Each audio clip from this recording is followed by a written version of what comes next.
పాఠమైనటువంటి నేనెరిగిన బూర్గుల పాఠ్య భాగం నుండి వ్యాకరణాంశాలు చెప్పుకోబోతున్నాం. ముందుగా ఇవి చేయండి. అవగాహన, ప్రతిస్పందన. క్రింది అంశం గురించి మాట్లాడండి. ఇతరుల కంటే తాను అధికుడు అనిపించుకోవాలనే ఉబలాటం, పెనుగులాట ప్రతినిత్యం ఉంటూనే ఉంటుంది. దీని గురించి మీ అభిప్రాయాలను తెలపండి. పిల్లలు, మీ అందరికి కూడా నేను మా ఉపాధ్యాయుల దగ్గర మంచి పేరు తెచ్చుకోవాలి, అందరికంటే మంచివాడిని అనిపించుకోవాలి అనే ఉబలాటం ప్రతి ఒక్కరిలో ఉంటుంది కదా. అలా మన బూర్గుల వారి గురించి పివి గారు తన యొక్క మాటల్లో చెప్పారు. ఏమని? తను ఎప్పుడూ నిరాడంబరంగా, అందరితో స్నేహశీలిగా, మంచిగా ఉండేవారు, తన గురించి తాను గొప్పలు చెప్పుకునేటటువంటి వారు కాదు అని చెప్పేసి పివి గారు తన మాటల్లో చెప్పారనమాట బూర్గుల వారి గురించి.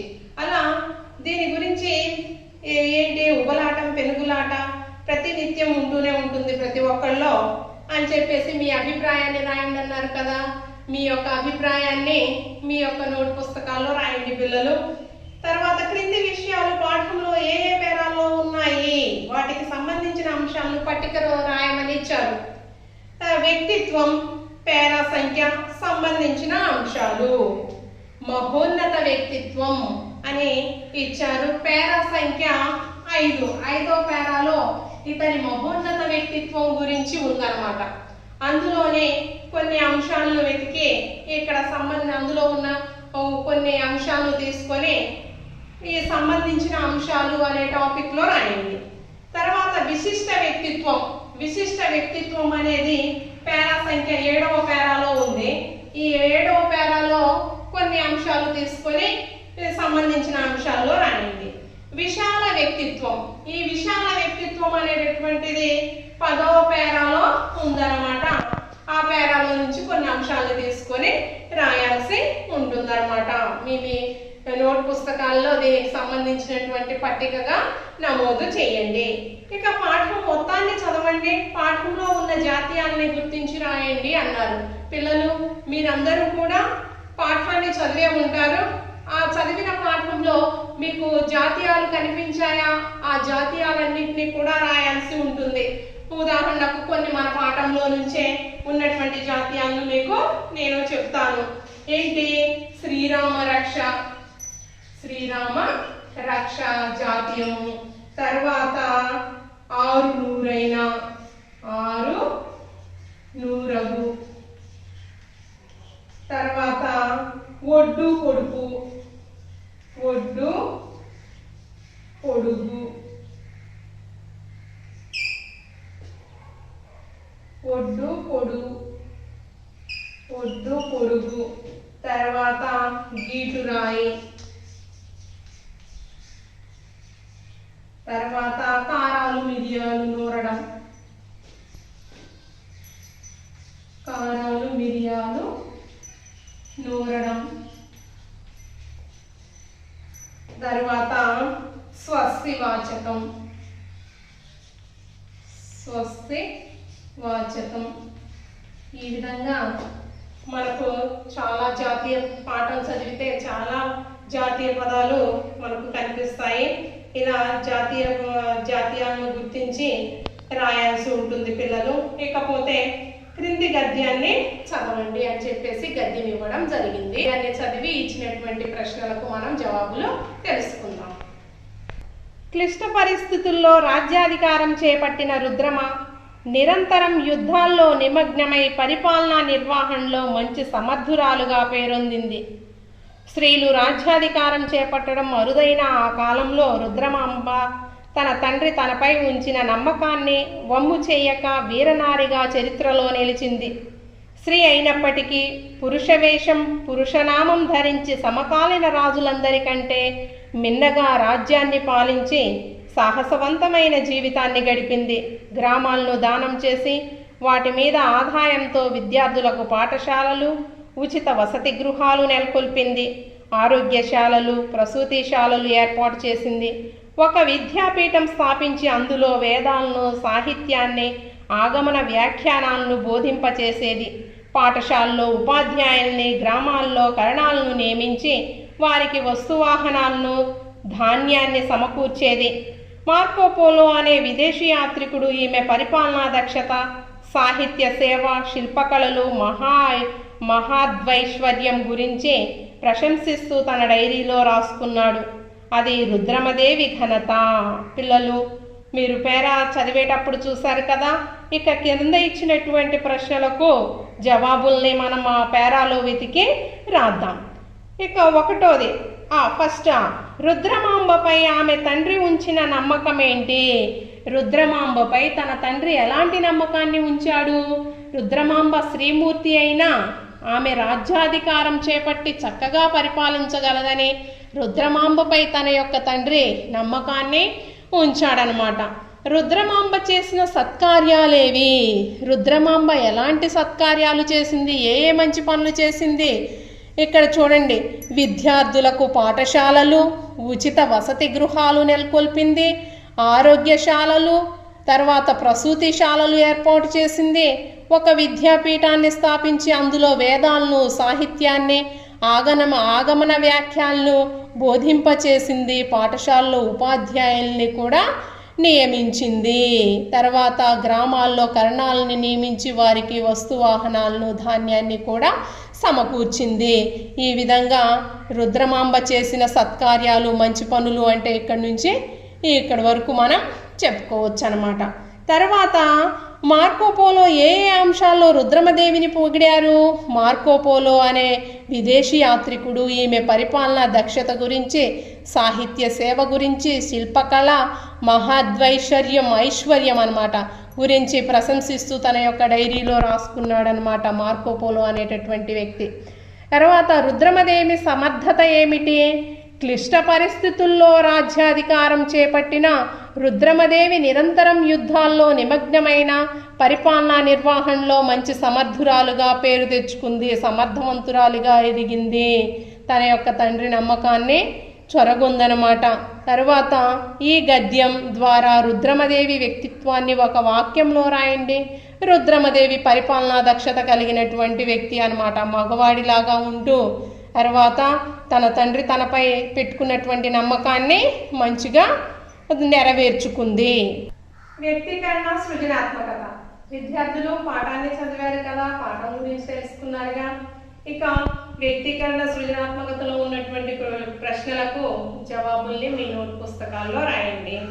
ఇక భాషాంశాలు, భాషల గురించి తెలుసుకుందాం. భాషాంశాలు. పదజాలం. కింద గీత గీసిన పదాలకు అర్థాలను రాయండి. మనకు వాక్యాల్లో ఒక్కొక్క పదాల కింద గీత గీస్తారు, ఆ పదాలకు మనం అర్థాలు రాద్దాం. చిన్నప్పటి జ్ఞాపకాలు. నాకు ముప్పిరి ఉంటున్నాయి. ముప్పిరి అనేటటువంటి పదం కింద గీత గీశారు. ముప్పిరి అంటే చుట్టుముట్టాయి. ముప్పిరి అంటే చుట్టుముట్టాయి. ముప్పిరి కొనడము అంటే చుట్టుముట్టడం. వీసం ఎత్తు.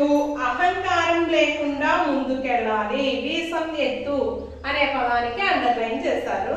వీసం ఎత్తు అంటే 1/16వ వంతు.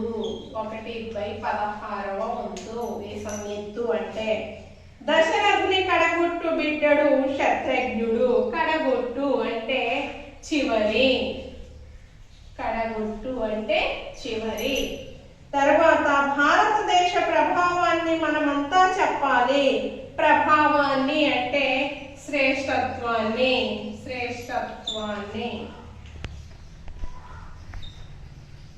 తర్వాత మన దేశ ప్రజలకు వివేకానందుడు ప్రాంత స్మరణీయుడు. ప్రాంత స్మరణీయుడు అంటే నిద్ర నుండి లేవగానే, నిద్ర నుండి లేవగానే, నిద్ర నుండి లేవగానే స్మరించుకోవలసిన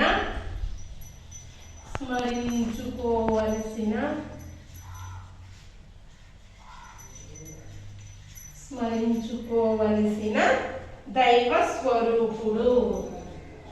దైవ స్వరూపుడు.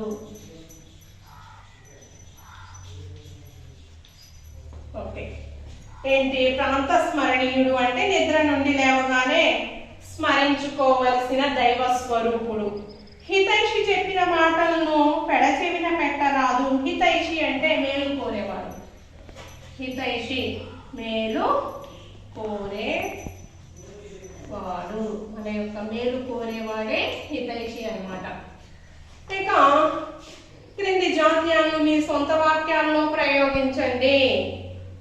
ఒకటోది శ్రీరామ రక్ష. శ్రీరామ రక్ష అంటే భారతదేశానికి నెహ్రూ గారు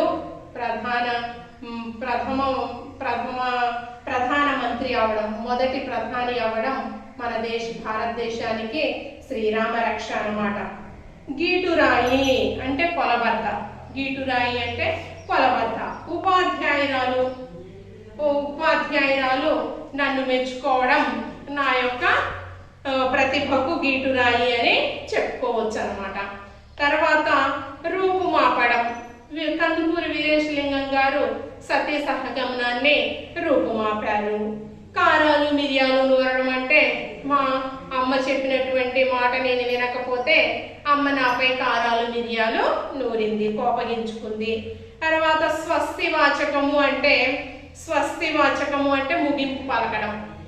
ఇక మనం వ్యాక్సిన్ అందరికీ ఇచ్చి ఈ కరోనాకి స్వస్తి వాచకం పలకొచ్చు అని చెప్పేసి మీ సొంత వాక్యాల్లో ఈ యొక్క సొంత మాటలకి మీరు సొంత పదాన్ని కీలకం చేస్తూ సొంత మాటల్ని రాయండి.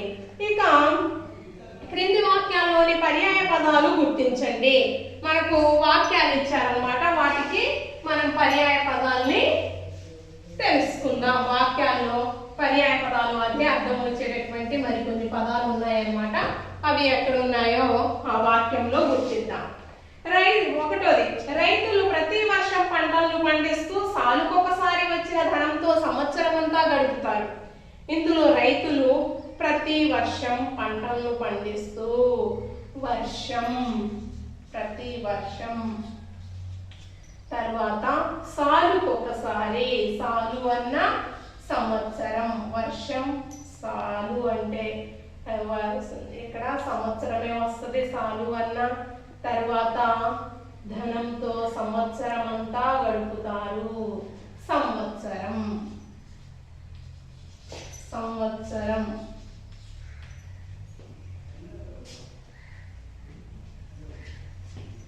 ఇక్కడ మనకు ఏంటి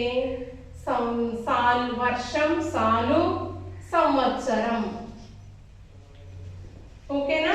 ఇక్కడ వర్షం సాలు సంవత్సరం అనే 3 పర్యాయ పదాలని ఈ వాక్యం నుంచి వెలికి తీసామన్నమాట. భూమిపై కాలుష్యం పెరగడం వల్ల ధరిత్రి మీద ఉండే జనం విలవిలలాడుతూ అవనిపై మేము జీవించలేమని అంటున్నారు. ఇక్కడ భూమిపై కాలుష్యం పెరగడం, భూమి అన్న భూమి. తర్వాత ధరిత్రి మీద, భూమిపై కాలుష్యం పెరగడం వల్ల ధరిత్రి మీద ఉండే జనం విలవిలలాడుతూ అవనిపై మేము జీవించలేమని అంటున్నారు. అవని, భూమి, ధరిత్రి, అవని అన్న భూమి అన్నమాట. ఈ విధంగా ఇంకోటి, ఒక వ్యక్తి దక్షతతో పనిచేస్తే ఆ సామర్థ్యం అందరికీ తెలుస్తుంది. దక్షత అన్న సామర్థ్యము అన్న ఒకటే, సామర్థ్యం. ఈ విధంగా మనం ఇక్కడ ఉన్నటువంటి వాటిలో నుంచి పర్యాయ పదాన్ని వాక్యాల్లో నుంచి వేరే బయటికి తీసామన్నమాట. పిల్లలు మీరు మీ పుస్తకాల్లో అండర్లైన్ చేసుకోండి, లేకపోతే నోట్స్లో రాసుకోండి. ఇకపోతే క్రింది ప్రకృతి పదాలకు పాఠంలో ఉన్న వికృతి పదాలను ప్రకృతి పదాలకు వికృతులు వెతికి రాయమని చెప్పేసి అన్నారనమాట. ఒక పట్టిక తీసి పుస్తకంలోనే పక్కన, లేకపోతే మీ నోట్ పుస్తకాల్లో మీరు పట్టిక తీసి ప్రకృతి వికృతి పదాలను మనం రాద్దాం. ఇప్పుడు ఇచ్చినటువంటి ప్రకృతులకేమో వికృతులు రాద్దాం, వికృతులకేమో ప్రకృతులు రాద్దాం. దవ్వు ప్రకృతి వికృతి అన్నమాట. ఇక్కడ దవ్వు అనేటటువంటిది వికృతి పదం. దవ్వు మనకు పుస్తకంలో ఇచ్చారు. దవ్వు అంటే దూరం, ప్రకృతి. తర్వాత గారవం అనేటటువంటిది కూడా వికృతే. గారవం వికృతి, గౌరవం ప్రకృతి. తర్వాత పగ్య అనేది వికృతే. దీనికి పగ్య పద్య, ఇది వికృతి, దీనికి ప్రజ్ఞ, ప్రజ్ఞ అనేది ప్రకృతి. ఇక దోషం, దోషం అనేది మనకు ఇక్కడ దోషం అనేది వికృతి, దోషం అనేది ప్రకృతి. తరువాత రాత్రి, రాత్రి అనేది వికృతి, రాత్రి ప్రకృతి. తరువాత భాష, భాష వికృతి, భాష ప్రకృతి. ఈ విధంగా మన పుస్తకంలో అన్ని వికృతి పదాలే ఇచ్చారు పిల్లలు, మన పుస్తకంలో అన్ని వికృతి పదాలే ఇచ్చారు, వాటికి మనం ప్రకృతుల్ని రాసామన్నమాట. ఈ విధంగా మీరందరూ మీ నోట్స్లో కానీ పుస్తకంలో పక్కన బాక్స్ కొట్టేసి ఈ విధంగా రాసుకుంటే బాగుంటుంది అన్నమాట ప్రకృతి వికృతులు. ఇక ప్రతి వృత్తికి కొన్ని ప్రత్యేక లక్షణాలు ఉంటాయని పాఠం ద్వారా తెలుసుకున్నారు కదా. మీకు తెలిసిన కొన్ని వృత్తులు, వాటికి ఉన్న ప్రత్యేక లక్షణాలకు సంబంధించిన పదాలను పట్టిక రూపంలో రాయండి అన్నారు పిల్లలు. ఇక్కడ వృత్తి ప్రత్యేక లక్షణం అన్నారు. తర్వాత వృత్తి, ఉపాధ్యాయ వృత్తి గురించి ఇచ్చారు. ఏంటి? నిరంతర అధ్యయనం, బోధన, నిరంతరం ఉపాధ్యాయులు బోధిస్తూనే ఉంటారన్నమాట. అదేవిధంగా లాయర్లు అంటే కేసుల్ని వాదిస్తూ ఉంటారు, డాక్టర్లు అంటే ఎల్లప్పుడూ ప్రజలకు సేవ చేస్తూ ఉంటారు, ఎట్లా వైద్యం అందిస్తూ. తర్వాత ఇంకెవరున్నారు? డాక్టర్లు, లాయర్లు, రైతులు ఉన్నారు, పంటలు పండిస్తారు, సైనికులు ఉన్నారు, దేశాన్ని కాపాడతారు. ఈ విధంగా వృత్తి, వాళ్ళు చేసే పని ప్రత్యేక లక్షణం, వాళ్ళు ఏం చేస్తారు అనేటటువంటిది మీరు పట్టిక రూపంలో రాయండి. ఇక వ్యాకరణాంశాలు చెప్పుకుందాం. క్రింది వాక్యాల్లో గీత గీసిన పదాలను విడదీసి సందుల్ని గుర్తించండి. విమానాశ్రయం అంతర్జాతీయ విమానాశ్రయాల్లో ఒకటి. హైదరాబాదులోని విమానాశ్రయం అంతర్జాతీయ విమానాశ్రయాల్లో ఒకటి. ఇక్కడ విమానాశ్రయం అనే పదం కింద గీత గీశారనమాట. విడదీసి సంధి పేరు రాద్దాం. విమానాశ్రయం, విమాన ప్లస్ విమానాశ్రయం, విమాన ప్లస్ ఆశ్రయం. విమానాలో ఆ ప్లస్ ఆ ఇజ్ ఈక్వల్ టు 2 ఆ. విమాన, విమానాశ్రయం అయితే ఇక్కడ దీర్ఘం వచ్చి చేరింది, నా దీర్ఘం అంటే ఇక్కడ ఆ ప్లస్ ఆ అయింది, అంటే ఇది సవర్ణ దీర్ఘ సంధి అవుతుంది. సవర్ణ దీర్ఘ సంధి ఆల్రెడీ సూత్రం మీకు తెలుసు కదమ్మా. సవర్ణ దీర్ఘ సంధి క్రింది తరగతుల్లో నేర్చుకున్నారు. ఆ ఈ ఊరులకు అవి అచ్చులు పరమైనప్పుడు వారి దీర్ఘం ఏకాదేశం అవుతుంది అనే సూత్రం మీకు తెలుసు అన్నమాట. చిన్నప్పటి విషయాలు జ్ఞాపకం ఉండడం చాలా అరుదు. జ్ఞాపకం ఉండడం, దీన్ని విడదీసి రాస్తే జ్ఞాపకము, జ్ఞాపకము ప్లస్ ఉండడం, ఉండడం. జ్ఞాపకము ఊ ప్లస్ ఊ, ఉత్తులకు అచ్చుపరమైంది, అంటే ఇది ఉత్వసంధి అవుతుంది. ఉత్వసంధి. మనకి ఇచ్చినటువంటి సంధులన్నీ మీకు పరిచయం ఉన్నవి. తర్వాత ప్రతి జీవికి ఒక్కో శరీరాకృతి ఉంటుంది. శరీరాకృతి, శరీర ప్లస్ ఆకృతి. ఇక్కడ శరీరాలో ఆ ప్లస్ 2 ఇజ్ ఈక్వల్ టు శరీర అనేది దీర్ఘం పరమైంది అనమాట. ఈ విధంగా ఇది శరీరాకృతి, శరీర ప్లస్ ఆకృతి, ఆ ప్లస్ ఆ ఇజ్ ఈక్వల్ టు 2 ఆ. ఇది కూడా సవర్ణ సవర్ణ దీర్ఘ సంధి అవుతుంది. తర్వాత మహోన్నత వ్యక్తిత్వం కలవాడు. అబ్దుల్ కలాం మహోన్నత వ్యక్తిత్వం కలవారు. మహోన్నత, మహా ప్లస్ ఉన్నత, మహా ప్లస్ ఉన్నత, మహోన్నత. మహాలో ఆ ప్లస్ ఊ ఏమైంది? మహో, మహో హో, మహోన్నత అయింది. మహోలో ఓ ఉంది. ఇక్కడ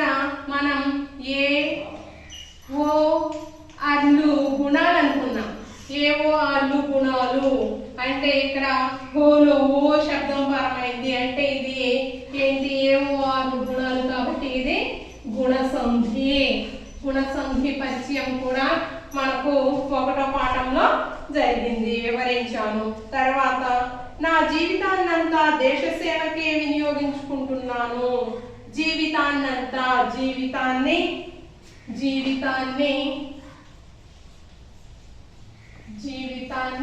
ప్లస్ అంతా. ఇక్కడ మనకు జీవితాన్ని ప్లస్ అంతా, జీవితాన్నంతా, జీవితాన్నిలో ఈ ప్లస్ ఆ ఇత్తులకు అచ్చుపరమైంది కాబట్టి ఇది ఇత్వ సంధి అవుతుంది. తర్వాత చెప్పినప్పటికీ, మాధవి చెప్పినప్పటికీ రమ వినలేదు. చెప్పినప్పటికీ కింద గీత గీశారనమాట. చెప్పినప్పటికీ, చెప్పిన ప్లస్ అప్పటికి, చెప్పిన ప్లస్ అప్పటికి, చెప్పిన నాలో ఆ ప్లస్ ఆ, చెప్పినప్పటికీ. ఇక్కడ దీర్ఘం లేదు నాకు, ఏంటి అత్తునకు అచ్చుపరమైంది కాబట్టి ఇది అత్వ సంధి. ఓకే. తర్వాత ఒక్కొక్కప్పుడు, ఒక ప్లస్ ఒక, ఒక ప్లస్ ఒక, ఒక్కొక్కప్పుడు.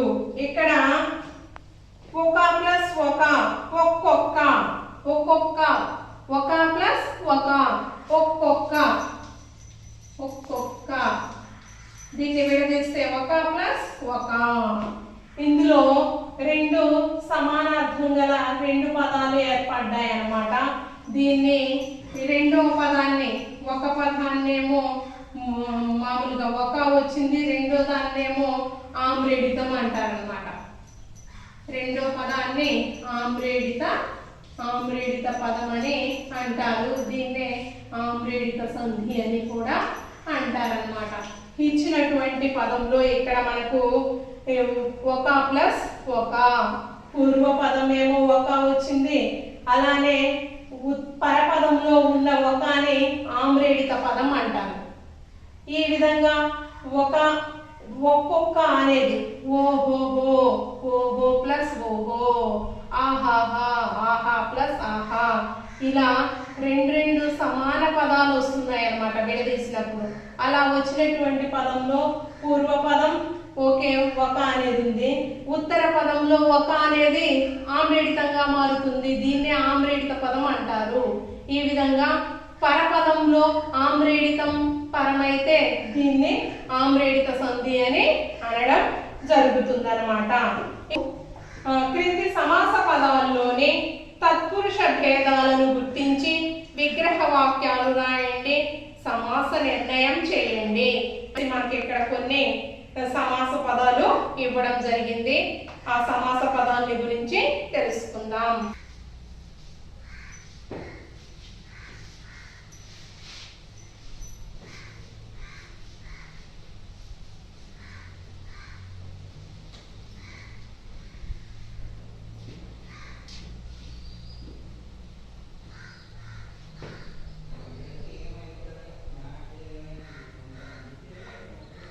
సత్య దూరము, ఇక్కడ మనకి ఇచ్చినటువంటి పదాల్లో సత్య దూరము, సత్యమునకు దూరము, కిన్కున్ యొక్క లోన్ లోపల షష్ఠి తత్పురుష సమాసం.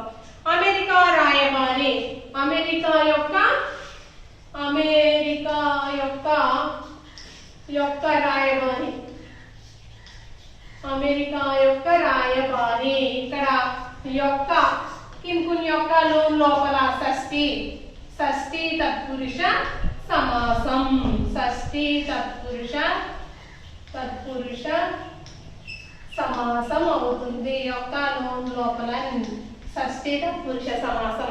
వాదన పటిమ, వాదన ఎందు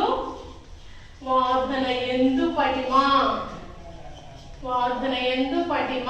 ఇక్కడ అందున్నన్ సప్తమి తత్పురుష సమాసం, సప్తమి తత్పురుష సమాసం. అసాధ్యం, సాధ్యం కానిది, సాధ్యం కానిది, అసాధ్యం, సాధ్యం కానిదే అసాధ్యం. ఇది నయి తత్పురుష సమాసం, నయి తత్పురుష సమాసం. నెలతాల్పు, వాడు, నెలను ధరించిన వాడు. ఇక్కడ నిన్నులను గురించి ద్వితీయ తత్పురుష, ద్వితీయ తత్పురుష సమాసం. పిల్లలు మీరు పూర్తిగా రాసుకోండి. ఇక్కడ తత్పురుష సమాసం అని. తర్వాత గురు దక్షిణ, గురువు కొరకు, గురువు కొరకు దక్షిణ, గురువు కొరకు దక్షిణ. ఇక్కడ కొరకుంకై కోసం చతుర్థి, చతుర్థి తత్పురుష సమాసం.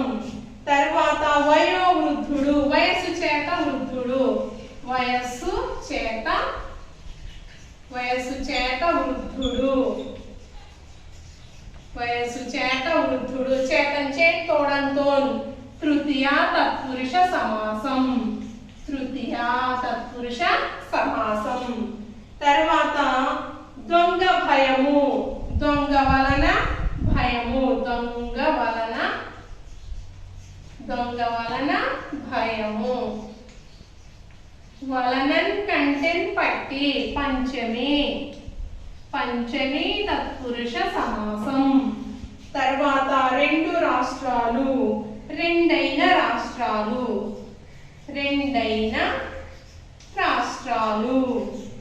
ఇక్కడ సంఖ్య రెండు అనేది పూర్వపదంలో సంఖ్య వచ్చింది కాబట్టి ఇది ద్విగు సమాసం, ద్విగు సమాసం. తర్వాత శక్తి సామర్థ్యాలు, శక్తియును సామర్థ్యమును, శక్తియును, శక్తియును సామర్థ్యమును. రెండు నామాలే వచ్చాయి కాబట్టి ఇది ద్వంద్వ పదాలు వచ్చినాయి కాబట్టి ద్వంద్వ సమాసం. ఓకే. తర్వాత అమూల్య సమయం, అమూల్యమైన సమయం, అమూల్యమైన, అమూల్యమైన సమయం. ఇక్కడ అమూల్యమైన గొప్పది, విశేషణాన్ని తెలియజేసేదే విశేషణ, విశేషణ పూర్వపద కర్మధారయ సమాసం, కర్మధారయ సమాసం. ముందు పాఠంలోనే మీరు తెలుసుకున్నారు విశేషణ పూర్వపదం, విశేషణ ఉత్తర పదం అని. ఇక్కడ మనకి ఇచ్చినటువంటి పదాన్ని కూడా మీరు గుర్తుపట్టాలి పిల్లలు. తర్వాత పూర్ణ పురుషులు, పూర్ణ పురుషులు, పూర్ణులైన పురుషులు, పూర్ణులైన, పూర్ణులైన పురుషులు. ఇది కూడా విశేషణ పూర్వపద కర్మధారయ సమాసం అవుతుంది.